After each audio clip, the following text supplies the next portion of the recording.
Om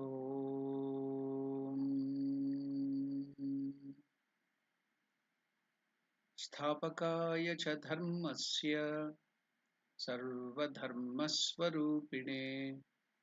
अवतारवरिष्ठाय Ramakrishnaaya te namaha. Namaskar to all of you. Welcome to the study of Vivekachudamani, the Crest-Jewel of Discrimination. Please note that the live chat has been enabled for this video. If you have any questions relating to this discourse, please type it in the live chat and I have tried to respond to them at the end of today's discourse or in the next week's discourse. Please use this live chat only if you have question pertaining to the subject. Thank you. Now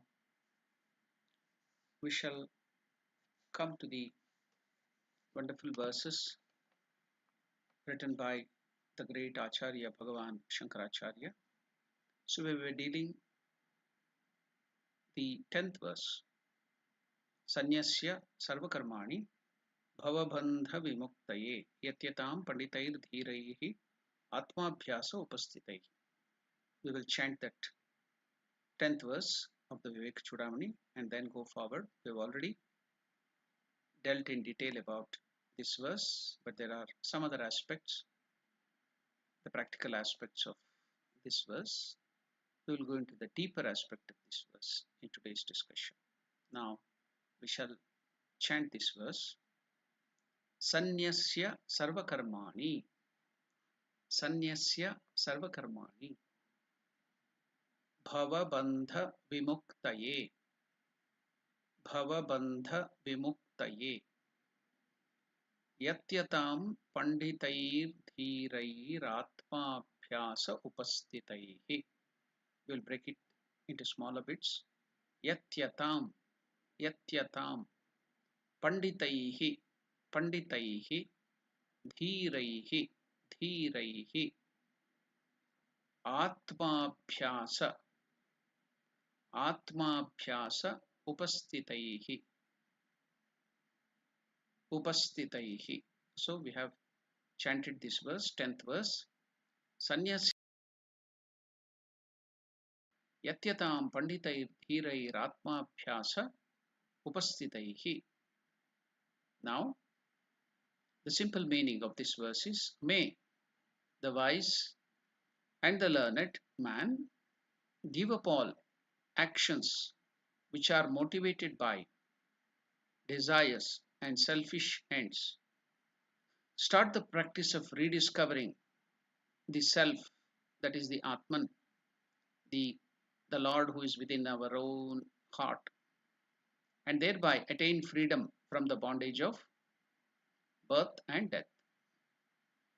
Here is a piece of advice given to a man who has all the necessary theoretical knowledge of science of self-perception. He is told to renounce all activities motivated by self-aggrandizing hopes or disintegrating desires, the selfish works. This renunciation of the activities of the world is not to be overemphasized. People taking up this verse, quoting this out of context or wrongly quoting it, they will tell that we have to give up all our works and become lazy and do nothing. No, that is not the idea behind it. So please do not overemphasize and misunderstand this renunciation of the activity, as is generally done, to mean that Vedanta is calling man to just a life of lotus eating. It is only asking us to reduce overexcitement in life and to curb the wasteful expenditure of our mental and intellectual energies, to conserve our energy for higher purpose, simple living and high thinking. So the intellectual energies born out of our unintelligent desires and lofty expectation So that is to be conserved, that expenditure of that. That good and sincere work will yield noble fruit should be a sufficient direction to guarantee us a peaceful passage for our pilgrimage here. But we expect the impossible, a noble return from a vicious or ill planned action instead of the painful return of sorrow. That will yield to us many terrible hours of unproductive anxiety and suicidal worry. A seeker who is striving to integrate himself is advised to walk the path of intelligent living. The renunciation of false values is only a negative aspect of self making. Man making fulfills itself in God discovery, and this spiritual art of perfection is not to be gained by a negative endeavor. So, here Bhagavan Shankaracharya specifies in this verse itself the positive aspect by saying, let him give up the selfish actions and practice the various means of self discovery, Atmabhyasa, Brahmabhyasa. So, that positive aspect is stressed here. Giving up the selfish work, you have to do the unselfish work which will help you to realize God. That's all. So, it is not to become lazy and give up all the activities. Those activities which are hindrance, which will waste our mental energy, spiritual energy, that are to be given up. So here Bhagavan Shankaracharya specifies the positive aspect by saying, let him practice the various means of self-discovery, Atmabhyasa, Atmabhyasa upasthitehi, or Brahmabhyasa, or realization of God. So that is the import. So we will go to further, deeper aspect of this verse, and we will also recapitulate or go on saying what is Bhagavan Shankaracharya telling in all these verses.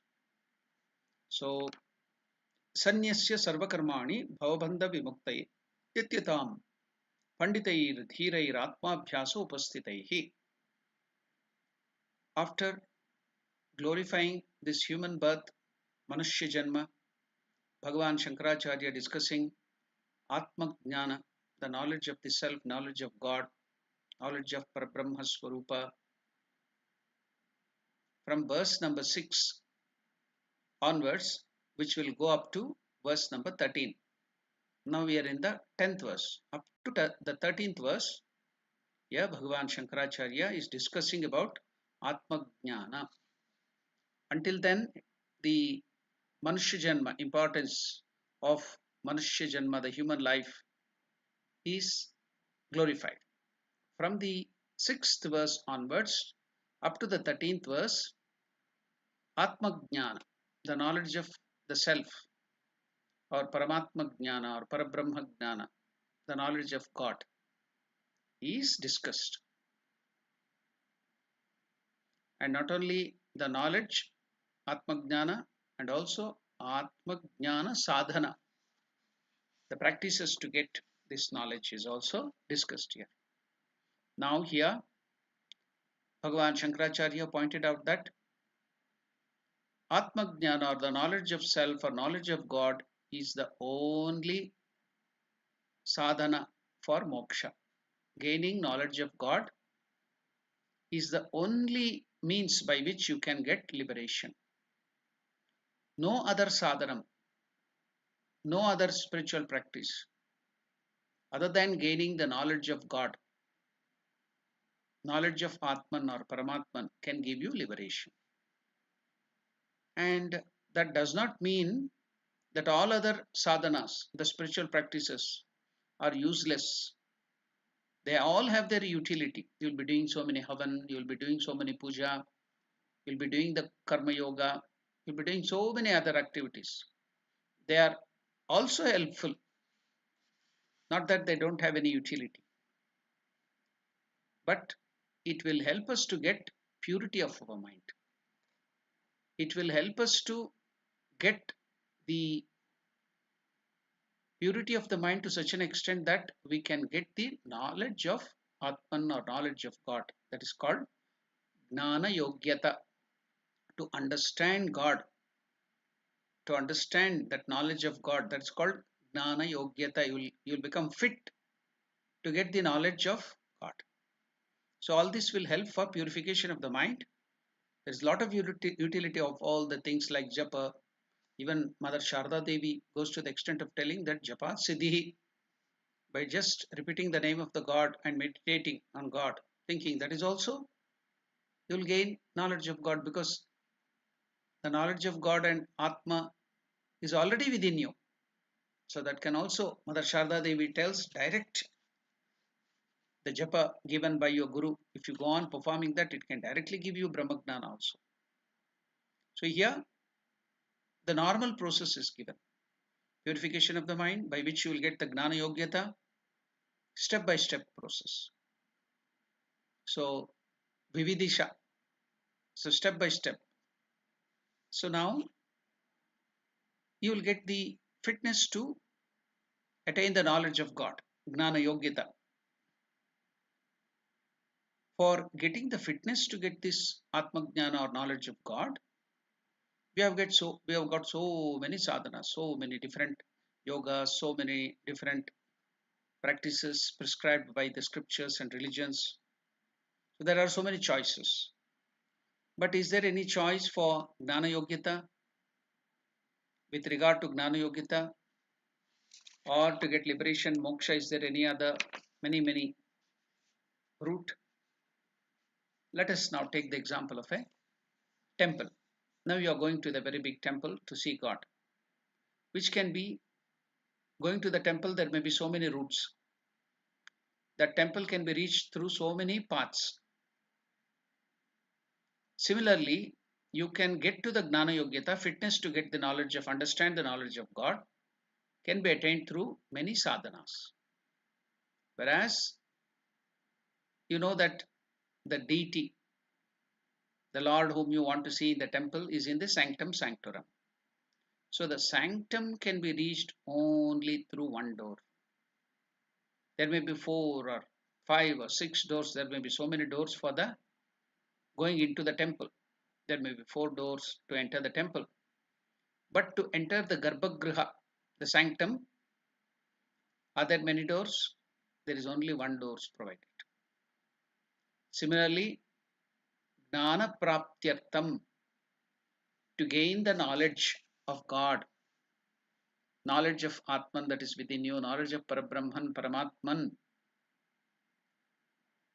there may be many paths to get that, to reach to that Gnana Yogyata, to get the fitness. But for moksha prapti, for liberation, there is only one path, that is knowledge. What knowledge? Knowledge of God, knowledge of Atman, knowledge of Parabrahman, Paramatman. How can we acquire that knowledge? And there is only the important method of acquiring knowledge is scriptures. Shastra Vicharaha. Scriptures. All our great scriptures are there, the Upanishads, Vedanta, scriptures, Bhagavad Gita, Brahma Sutra, all those scriptures. So it is Shastra Vicharaha. What is meant by Shastra Vicharaha? Enquiry into the scriptures. So it is Vichara means enquiry. We shall go into the details of what is meant by this enquiry, because if this is the only method to get into the moksha or realization of God, because until then it is purification of the mind to get the fitness for this. But if this is the only way by which we can get liberation, then we should know what is this vichara. Even in Gospel of Sri Ramakrishna, Ramakrishna has mentioned about vichara, enquiry. So we will go to that afterwards, but now we will see what this vichara, enquiry into the scriptures, is. Okay, now let us see self or Atman or God. Is it available for the sense organs? Can we comprehend that through the sense organs? perception cannot lead to self-knowledge because all the sense organs can perceive. So that perception cannot make us comprehend or objectify or see the Atman or Paramatman or God. So perception cannot lead to self-knowledge. And since the self or Atman or Paramatman cannot give perceptual data, science also cannot give the discovery of the self, discovery of Atman or discovery of God. Because science discovers things of the external world by collecting data. And since no perceptual data can be acquired with regard to the Atman or God or self, science also cannot help with regard to the self-knowledge, the Atma-gnana, knowledge of God. Therefore, the only useful method is Shastra Vichara, inquiry of the scriptures. Now, inquiry of the scriptures, Shastra Vicharam, can only give the knowledge or the moksha. Now, you may get the doubt, what is this Shastram? What is this scripture? It's the book we read there.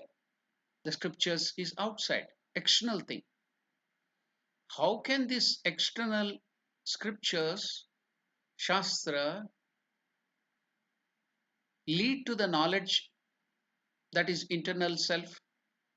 So the doubt may arise, how can the inquiry into the Shastra which is outside, with the help of the Guru, the knowledge of the Shastras given by the Guru, how can that is outside?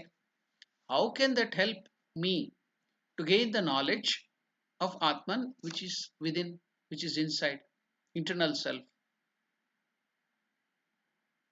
So for that, the answer given is, it is just like looking into a mirror. Shastra Vichara or inquiry into the scripture is just like looking into the mirror. When you are looking into a mirror, your vision is turned extrovert, is it not? Your eyes are looking out. All our eyes, when you're seeing in the mirror, are looking out. But when you are looking into the mirror, you are not seeing an object, but you are seeing the seer itself. You are seeing yourself. You are seeing the seer, the eye, isn't it? So when we are looking into the mirror, we are not seeing the external world, but we are seeing the reflection of the seer, that is the eye. That a mirror is a unique external instrument which gives the knowledge of the seer. Mirror is seen object, but it gives the knowledge of the seer eye. If mirror can give subjective knowledge, seeing outside, we say the scripture Shastra also is exactly like the mirror. So our Shastras or our scriptures are exactly like this mirror. More we are looking into the scriptures, the more we begin to understand the real seer, that is the I, that is the Atman or Paramatman or God who is within me. Mirror gives me the knowledge of the superficial seer, that is the eyes, the Shastra Darpana. Darpana means mirror. Shastra means scriptural mirror. Scriptural mirror, Darpana. There is also a book titled Shastra Darpana. So, the scriptural mirror, Shastra Darpana, gives me the knowledge of the inner self. So, the study or the inquiry of the Shastras, which contains the knowledge of God given by, realized by so many other seers, the rishis, the saints, the avatars earlier, is not to be taken as academic pursuit. In the academic pursuit, if you take all these things, Shastras, for academic pursuit to get graduation, master degree and PhD, it will be only intellectual gymnastics. It will be just an ego boosting pursuit. But Shastras or scriptural pursuit should be taken as the pursuit of the self, pursuit of God, finding out God, pursuit of realizing the Parabrahman, the Paramatman who is within you. So it's not a intellectual pursuit. It should not be like intellectual pursuit. So Shastra Vichara or the inquiry into the self is Atma Vichara, is the inquiry into the self or the inquiry into God, and Atma Vichara is Shastra Vichara. The inquiry into the self or Paramatman or God is nothing but Shastra Vichara, the scriptural inquiry. Now, if you take that as academic pursuit, just like we do in the study, getting the knowledge of the external world. So, if you take up, then you will start thinking 4 marks question, 10 marks question, 15 marks question. So, should I write about Atman for 15 marks or 10 marks? Is this important? This is unimportant. So, we will go on thinking. We will not take that into our life, but it is for just getting marks. So, that is not the way of doing inquiry. Just like we do for the examination or for the pursuit of the external degree and master degree and PhDs. So, yeah, scriptural inquiry is of the different type, knowing your own self through that. So, when we repeatedly use the word vichara, inquiry, we should be very careful. In some languages in India, vichara also means thinking, just simply thinking, discussion. So we have to be very careful. Vichara here means analysis, mimamsa. When we inquire into the scriptures, that inquiry is called mimamsa. When we inquire into the real nature of Atman or God, that is called mimamsa. Sacred inquiry is called mimamsa. But secular inquiry, if we start inquiring into the worldly things, worldly objects, that is just vichara. It is inquiry. It is not sacred inquiry. It's not mimamsa. So sacred inquiry is called mimamsa. Secular inquiry is called vichara. Now we may be knowing that when there is some corruption in the government or so many other wrongdoings happening there, the government sets up or the judiciary sets up inquiry commissions. So you can't use the word mimamsa or sacred inquiry into these inquiry commissions. For analyzing of those corruption, you should not use this word mimamsa or sacred inquiry.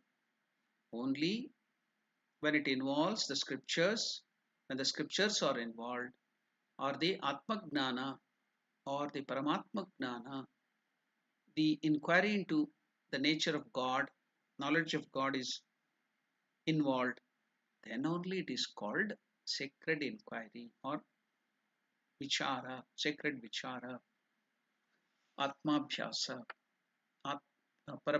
Brahmabhyasa. So that is sacred inquiry and that is called Mimamsa, Pujita Vichara. Now we have come to know what is the difference between the ordinary inquiry, just thinking or discussing about the matter, and the Paramatma Vichara, the sacred inquiry, Mimamsa. So this Mimamsa or sacred inquiry into the Shastras, the self, the scriptures, is the only method for gaining the self-knowledge or knowledge of God. So here Bhagavan Shankaracharya has been talking about this in all the few verses. We have seen that in the verse number 9 and we are now seeing in verse number 10. What did Bhagavan Shankaracharya tell in the verse number 9? uddharet atmanatmanam magnam samsara varidhau yogarudhatvam samyak darshanamastita samyak darshana nishtaya. So in the verse, all these ninth and 10th verse, Shankaracharya, Bhagavan Shankara is telling about the vichara, atma vichara, the sacred inquiry. So sanyasya sarvakarmani bhavabhun, in this 10th verse we have seen Bhagavan Shankara telling us sanyasya sarvakarmani bhavabhanda vimuktaye yatyatam panditaihi dhiraihi atmabhyasa upastitaihi. May the seeker of knowledge of Atman or liberation do the inquiry, self-inquiry, Shastra Vichara. And how should one do this Vichara? Go on increasing all the other works and confusing your mind in that confused state of mind. Will you do the Vichara? No, you can't. Sarva Karma Sanyasya. Sarva Karmani Sanyasya. Giving up all these selfish works which will distract your mind, which will make you lose your concentration. Giving up. That is the idea behind Sarva Karmani Sanyasya. After renouncing all the karmas that are giving fruit of actions which will pull you down, which will take your mind concentration into many directions, increase your desires. So to renounce all that. Not the work, not the karmas, brahmabhyasa or atmabhyasa, which will lead you to knowledge. That is also work, isn't it? Atma vichara, that is also work. All these good works to realize God should be kept. Only those karmas which will take away our mind from God, that has to be given up. Selfish work, that which boosts our desires. So our mind runs away here and there. So after renouncing all those karmas, then you have to take up this Atma Vichara. That is how you have to do Atma Vichara, or the inquiry into the scriptures. Now, if you formally renounce all the karmas, then you will become a sannyasi. That is sannyasa ashrama. So, literally, sannyasya sarva karmani means the chaturtha ashrama, swikritya, sannyasa ashrama. But if a person doesn't want to take the external sannyasa, doesn't want to take up the chaturtha ashrama or sannyasa ashrama, he want to remain in the grihastha ashrama or any other ashrama, vanaprastha ashrama, or even in the brahmacharya ashrama, he can do the inquiry of the scriptures or the atma to the knowledge of God by reducing all the selfish works and developing detachment. That is more important. So development of detachment, vairagya, is important here in both the cases. Whether you take up external sannyasa or you be a grihastha or brahmacharya and you want to do the self-inquiry, think about, get the knowledge of God, then what is important is vairagya, detachment. So you have to get this quality of detachment into these fruits of action, then the things of enjoyments, the sense enjoyments, the objects of sense enjoyments, that vairagya, detachment should be developed to reduce much of the karmas which are disturbing you. That is the idea, whether you are in grihastha ashrama, any other ashrama, reducing the karma means developing detachment. Now, you may get lot of time, you can make time, giving up all the karmas. It's very easy. But just getting time, reducing all the karma is not the intended meaning here. Why do we reduce karma? So that you can get more time for Atma Vichara. So you can find time very easily, but getting a withdrawn mind is very difficult. That is detachment. That is vairagya. That mind can withdraw itself from the external objects and concentrate on this Atma Vichara or the Shastra Vichara, inquiry into the self or inquiry into the scriptures, that kind of mind, that kind of purity is very important. How do you get this purity? By the other karmas, good karmas, which are prescribed by the scriptures. So when you get this vairagya, then give up all the karmas, then do this karma. What is this? Atma Bhyasa, or the inquiry into the self, inquiry into the Shastra to gain the knowledge or liberation. So detachment, withdrawing the mind which can withdraw itself, that is very, very difficult. That is to be gained here. That is the idea. For a grihastha, a householder, attempt in giving up all the work and finding time, quality time, because the mind can, when time is available, lot of time is available, efficiently do the worrying process. It may think that is vichara. You will start go on getting into depression, worrying mode, become anxious about the past and unduly thinking of your future. Then you will get confused. That is vichara. That's not vichara.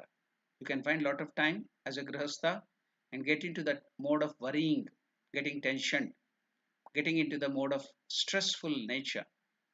So that is not vichara.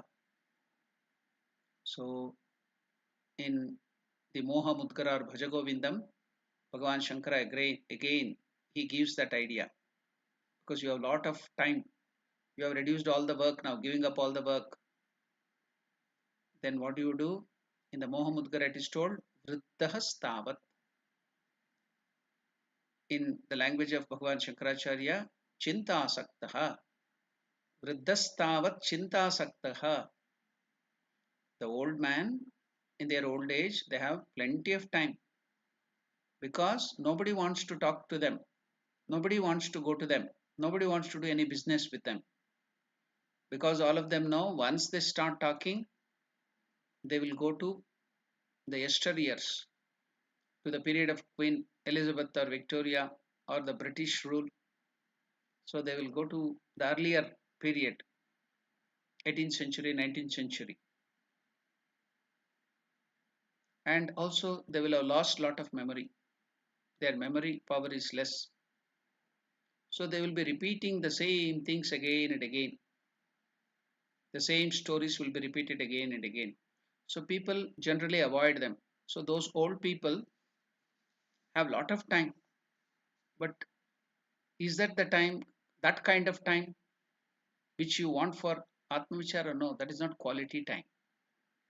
You should have a mind, purified mind, which you can withdraw and do the Atma Vichara. That is more important. So to get a mind which can withdraw itself from all the external things, that is difficult to attain. Therefore, detachment becomes more important. That is the idea behind giving up all the works. Means the mind should be purified to such an extent, doing all the good karmas which is prescribed by the scriptures. You get so much of purification, you get vairagya, the detachment, quality time. Now you can concentrate your mind, withdraw your mind and do the Atma Vichara. So detachment is very, very important.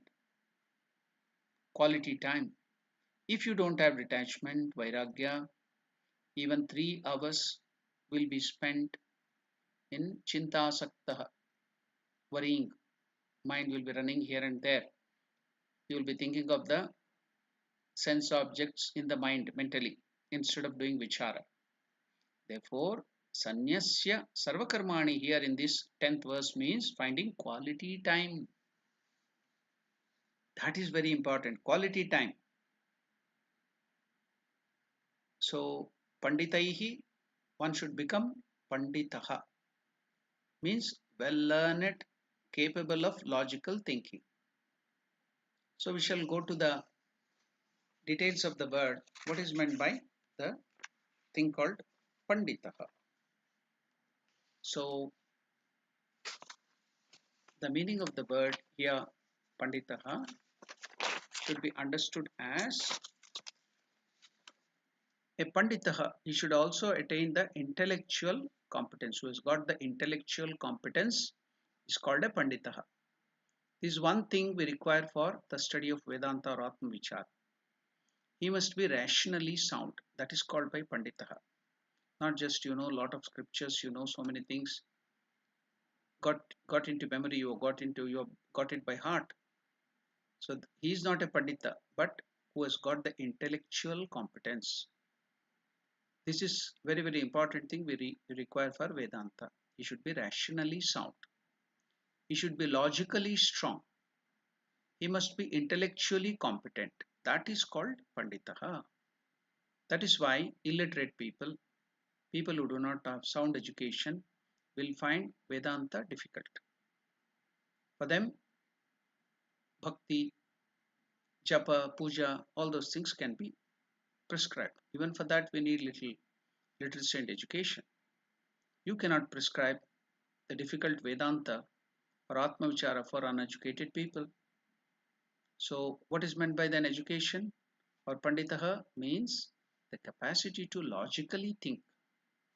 Even the person does not have modern education like the graduation or whatever master degrees, but in Hindu scriptural studies there is a system, there is a study of the basic sciences which develop the thinking, which develops the communication, language and logic. What are they? Since thousands of years we have the study of the Tarka, Mimamsa, Vyakarana. These are the basic sciences to develop thinking, communication, language and logic. Tarka teaches the person how to think logically. Vyakarana or grammar teaches how to communicate efficiently. Then Mimamsa teaches how to interpret the scriptural statements. Therefore, education here can be had logical thinking, understanding of Vedanta, and therefore Panditaha means who has the capacity to attain some intellectual competence, who is rationally sound, who is logically strong, who is intellectually competent.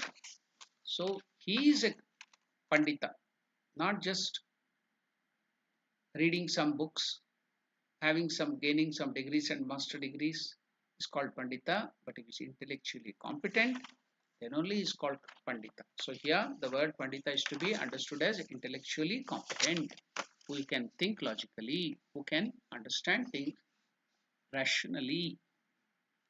So now we have come to that particular thing called Pandita.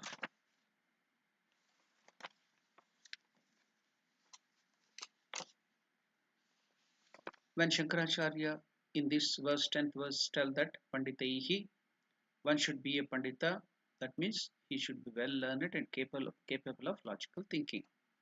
Because Vedanta involves knowing. And knowing itself involves thinking. If Vedanta is talking about the experience, it does not require some other thing. Suppose I want to give an extraordinary experience of the Amarnath Yatra or the Kailasa Parvata Yatra, going to that pilgrimage. So, we are not going to give you a mystic experience or an extraordinary experience. What we need there is going to that pilgrimage and having that experience there. Therefore, we should remember here Vedanta is not talking about supranormal experience, the study into the Vedanta or the scriptural inquiry, but it is talking about a clear understanding of a very ordinarily experienced consciousness. Consciousness is something available in every experience. Pratibodaha viditam matam. Consciousness is not extraordinary. It is the most ordinary thing. In fact, more ordinary than every other object, because the other objects come and go. The material things, the matter. But consciousness is experienced. When is it experienced? In fact, from the first moment of the day. Jagrat, Swapna, Sushupti. So, in all that, we have this consciousness. That's why consciousness is ever evident.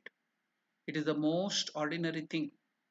Therefore, our aim is to clearly understand this consciousness is not part of the matter. It is an independent entity, and that is my true nature. And when I have to assimilate this knowledge, the vichara, the intellect raises a lot of questions, lot of doubts. Therefore, here Shankaracharya tells you should be a pandita. So to clear all that doubts, to clear all that questions, your mind should be logically sound, intellectually competent. Therefore, lot of thinking is involved. Bhagavan Shankaracharya says panditaha. Panditaha here meaning logical thinking is required. And for that alone, in olden days, there were these three solid sciences which were made compulsory. That is the Tarka, logic, Tarka Shastra, capacity to logically think, study of logic. Thought level logic is called Tarka Shastra. Then Vyakarana. What is Vyakarana? Shastram means the capacity to convert this thought into words. So Vyakarana is not just simply grammar, but it is the capacity to convert this thought, the logical thinking in your mind, into expression through the words, communication, proper communication. That is Vyakarana Shastra, means the capacity to convert this thought into words. Appropriate word is required to communicate with others, isn't it? Through the words. Because the teacher, the person who is teaching this, is converting his thought into words, and the student has to reconvert the thought, reconvert that word of the teacher into thought again. See how much process is involved. The teacher has to convert his logical thinking about this consciousness and Atman, or whatever it might be, into words and communicate it to the disciple. And the disciple has to take those words and then he has to reconvert it into thoughts. So that's why these scriptures, the science, basics of science of logic, that is called Tarkashastram, and the Vyakarana Shastra, the science of communication, converting the thought into words, grammar, was taught, and Mimamsa also. So therefore, in every understanding, in every reading, in every inquiry, there is this transmitting. Class is a transmitting center. Without it, a worthy teacher, whether it may be a expert teacher, if the receiving disciple doesn't know, have this understanding, then what is the use? There may be worthy disciples and the teacher doesn't communicate properly, then the use is less. So conversion of thought into word and conversion of word into thought back at the word level, that is called Vyakarana Shastra. And Vyakarana Shastra, that scripture, is otherwise called as Pada Shastra also.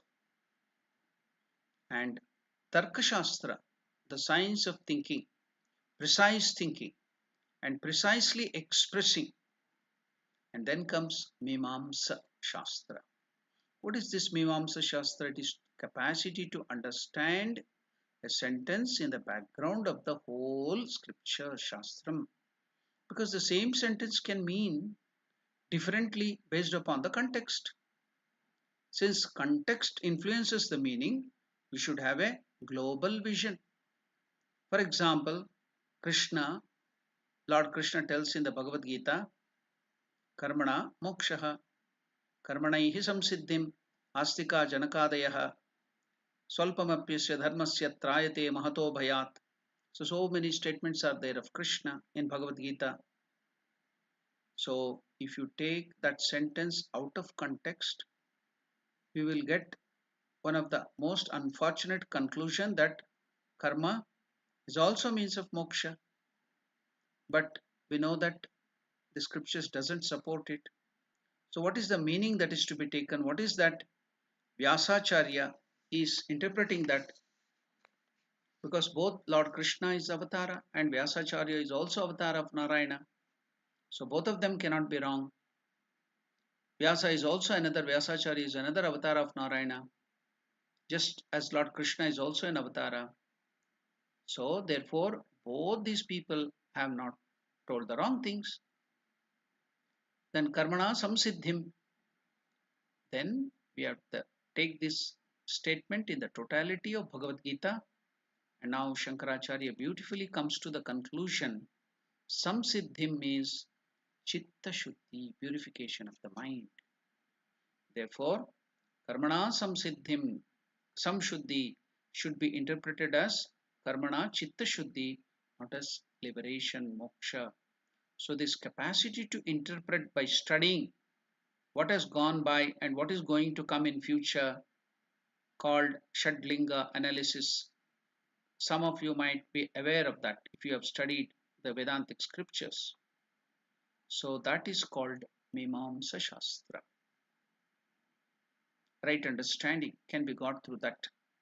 So which can be understood differently, that has to be understood in the context of the scriptures, and the right meaning is to be grasped. That science is called Mimamsa Shastra. So Padashastra, logic, Tarka, that is Padashastra is Vyakarana, then Tarkashastra and Mimamsa. These are all the sciences, the science of logic, the science of grammar, word, and the science of understanding these thoughts are compulsorily studied in Vedanta in our Shastras to get the fitness, to get the understanding of the Shastras. So that is called Panditaihi. You get that this intellectual competition, you'll get this intellectual competency, and one has to get all these things. Such a person is called Panditaha, and not mere scholarship is not enough. If he has got just scholarship, he will approach Upanishad as an academic book, and just for quoting it and showing his intelligence to other people, he may get a thesis, you may do a PhD, you might get a degree and go away. Scholarship is a must, but scholarship alone is not sufficient. Then Vedanta, or this Atma Gnana, Atma Bhyasa, spiritual inquiry requires scholarship, not extreme scholarship, but reasonably sound thinking. But there is one more important quality that has been told by Shankaracharya here. Panditaihi, then the next thing is Dhiraihi. Who is a Dhira? The next term is called Dhira. Who is a Dhira? Dhira means a Viveki, a seeker of moksha. Viveka means here the whole book is based on Viveka, who has discrimination, who can differentiate between the right and the wrong, the real and the unreal. So such person is called a Viveki, who has Viveka. So who is a Viveki? A seeker of liberation. He must not approach these Shastras or the scriptures with an academic attitude just as a Pandita, but he should have discovered the problem of this transmigratory existence, Bhavabhunda. He wants to give up all these things. He wants to get liberation. He must have discovered that all the other doors are closed, as we have seen in the case of Arjuna. In the battlefield, he had extreme sorrow, and all his wealth could not help him. Arjuna couldn't get any help from all his wealth because he was called Dhananjaya. He had conquered all the wealth of this world, but that didn't come to his help in the time of difficulty during the Kurukshetra when he was dejected. Arjuna Vishada Yoga. So all the doors were closed. He had got lot of name and fame. Did it help him? No. Name and fame didn't help him. Wealth, all the external wealth didn't help him. Then what were the other great qualities he had? prosperity were useless, name was useless, fame was useless. He had performed so many punya, so many karmas, yaga, yagna, havan, and other things. So all that duty became useless. Then Arjuna had many wives and children. Draupadi was not the only wife. He had so many other wives. So that also didn't come to, the wives didn't come to help him. That was useless. He had so many brothers, four other brothers, useless. So in the time of extreme sorrow, in the time of difficulty, nothing will help you except God, the knowledge of God. Nothing can help you. Then what about all those things, all those qualities which he had gained, Arjuna? They can only serve as a temporary measure. Like if you get cold, common flu, we apply a lot of external medicines, ointments, Vicks Vaporub, Amrutanjan. So whether you take the medicine or not, there is a saying in English as well as in the Indian language. If you take medicines for cold or flu, it will quickly go away within 7 days. But if you do not take medicine, that flu will take 1 week. That means it's both the same. Whether you take the medicine or not, it will take 7 days. So if you do not take the medicine, it will just go away in 1 week. Thus, accept the knowledge of God. Accept the scriptural inquiry. Without the scriptural inquiry, without the help of the Guru to make us understand the scriptures, the Vedanta Shastra, the knowledge of God, knowledge of Atman, nothing will help us. All the medicines, all the other things which we are doing, karmas, all the other, whatever we have done, karma, havan, yaga, yagna, they are just like palliative relief. You know, palliative relief, palliative care is there. Temporary relief. We may get temporary relief. So again, the pain will be there, the disease will be there. So, such a person should have discovered this transmigratory existence, samsara, which we live in, the problem of that. So, he wants to escape from all these problems and troubles, not just temporarily, but permanently. That is mumukshutva, mokshum icha, by liberation, by eternal, getting eternal freedom. He should aspire for eternal freedom from all these pains, from all these problems. So he is called Adhiraha, who has come to know all this about this transmigratory existence, birth and death, so much of bondage. You have to die again, you have to be born again, you have to be in the bondage, so much of problems. If he comes to know, he wants to get liberated. Otherwise, if you don't think this is a problem, this is a bondage, then there is no question of liberation at all. If you think you are happy in this world, you want to get more enjoyment, then there is no question of liberation at all. So you should have experienced all this and genuinely he wants to get liberated, then he will start trying. The detachment should be there. Then only he will start sincerely doing this Brahma Bhyasa or Atma Bhyasa or Atma Vichara, Shastra Vichara. So it's called a Viveki or Dhira. Therefore, here Bhagavan Shankaracharya is using the word Dhiraha. Dhiraha means not just a brave man or man with lot of strength who can destroy so many other people, but Viveki, the man of discrimination, means one who has understood the uniqueness of the self-knowledge as the only remedy for all the problems of this transmigratory existence. And if a person says that I have not discovered the problems of samsara, of this transmigratory existence, and therefore I am not interested in liberation, the scriptures or the Guru or the people of Vedanta will not get angry at him. Go, enjoy this hot plum, go back to samsara, enjoy it whenever you feel. that it's enough. I don't want any more of this. To get just one drop of joy, you have to suffer ocean of problems. So go enjoy this world. See what enjoyment is there, how much pain is there. Then again, after a lot of experience, you have got enough of blows and kicks from this world, from this samsara, from this life. Then Vedanta Shastras, like a compassionate mother, will wait for you. Maybe that guru may not be available, his disciple may be available. There are many people realize soul, always they will be there. The scriptures will wait for you, the next generation, or maybe in the next life. Then you may get this mumukshatva.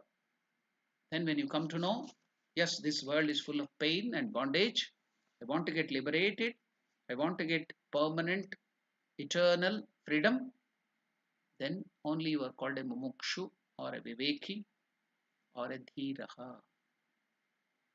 So then you can start this Atma Bhyasa Upastitaihi. One should become dedicated, committed to realize God, know God, get the knowledge of God. Atma Bhyasa, self-inquiry. So that is another beautiful word coined by Shankaracharya here, Atma Bhyasa, self-inquiry. Here Atma Bhyasa means Shravana, Manana, Nididhyasana, the Vedantic type of meditation. Shravana, hearing from the Guru, hearing from the scriptures. Manana, cogitating on that, thinking on that, doing the vichara. Then Nididhyasana, Vedantic meditation. Thus being committed to this, one should work for liberation.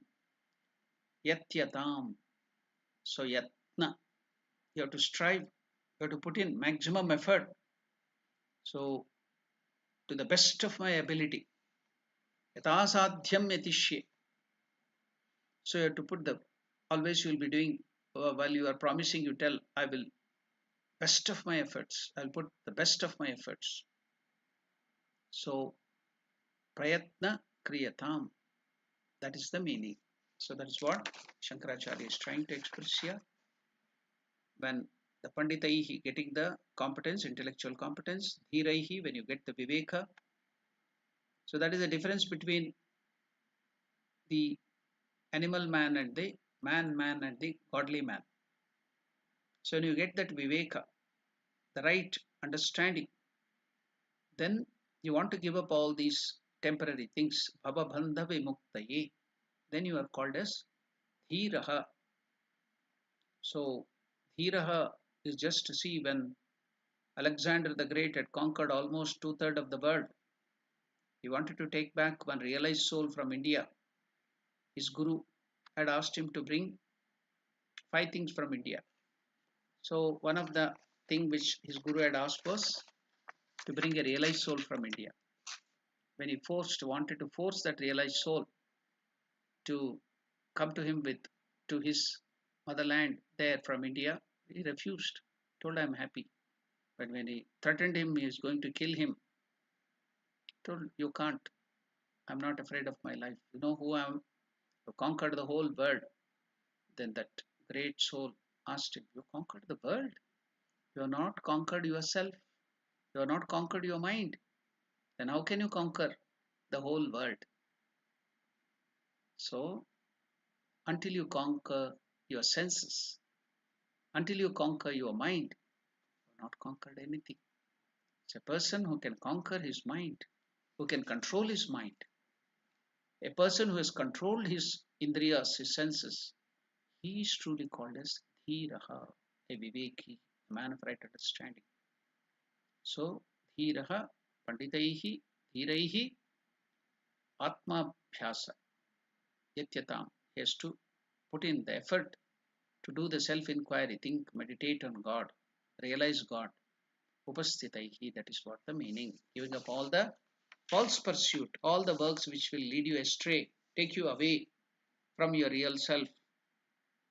Getting the true intellectual competence and also getting that viveka, dhiraha, should strive efficiently by doing this atma bhyasa, brahma bhyasa, to realize God, constantly thinking of it. Then you will get that result, you will get that moksha, liberation. That is what Shankaracharya is telling. We will now end our discussion because we have completed our time. Next, in the class, we will be continuing a little in this discussion, the same 10th verse, and we will move to the 11th verse. So, if you have any questions, you can now try to answer it. Can women also take external sannyasa? Categorically mentioned women and gold were the obstacle. There is a confusion here. It is not woman and gold, it is lust and gold. Maybe knowing there was one great lady saint, Akka Mahadevi, she used to tell, Maya will trouble a man in the form of a woman in the form of a man. So that means the lust is within us. See, everybody, all the women are expression of Mother Durga, Divine Mother. So when that person has lust, instead of seeing the Divine Mother, he will see as an object of enjoyment. So it is not the external thing. It is not woman and gold, but lust and it is not also gold. It is lobha, greed. So that, to understand for the sake of the communication, while telling that, Ramakrishna would be using those words. But we have to read between the lines. It is not woman and gold. It is lust and greed. So it is kama, kanchana, lust and greed, not woman and gold. And in even women too, it is the same Atma. If mother, all the women are aspects of Durga, do you think she can't get liberation? She can't take sannyasa. Can you find a greater sannyasini than Mother Sharda Devi? So many rishis, rishikas, so many great rishis were there in the Vedas. The great Devi Suktam is given by none other than a great lady. So there were so many Brahmavadinis. So easily, even better than men, women can get sannyasa. They are in better position. They can understand it and get it because they are having more faith than men. So they can also get, and also you should not make the mistake of telling it is not woman and gold told by Ramakrishna. That is only for the sake of communication. When the men were there, because most of the people who would be there men, he would be telling women and gold. That is, you have to take it as lust and greed. When women were there, he used to tell about men and gold. So that's all. It's sake of communication to make them understand those words we use. It is not woman. So you have to understand it correctly. Can Atma Gnana be forgotten once it has been realized? Now it is not forgotten, it will be covered. Now because of ignorance, the wheel of ignorance, it is just covered. Now what we are doing is not getting Atma Gnana newly. We are only rediscovering it. We are removing the wheel that is already there. Just like the beautiful example given by Ramakrishna is, there is a lamp. In olden days there will be this lantern. So the lantern has a glass covering. There will be burning, that lamp is burning, so that soot get collected, the black soot on the glass. So now you can't get the light outside. Has the light gone up from there because it is the soot is covering? You cannot see the light. The light is still burning. The soot or the carbon which is covering the glass, if you clean it, again it manifests. It is already there. It is just like that. That's all. Nothing more than that. So you cannot forget it. It is already there.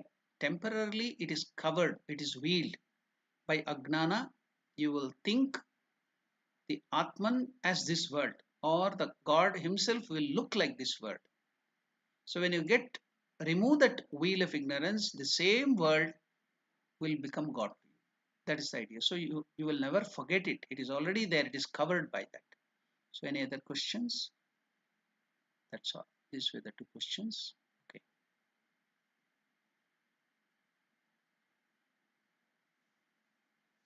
So we will end our conversation now.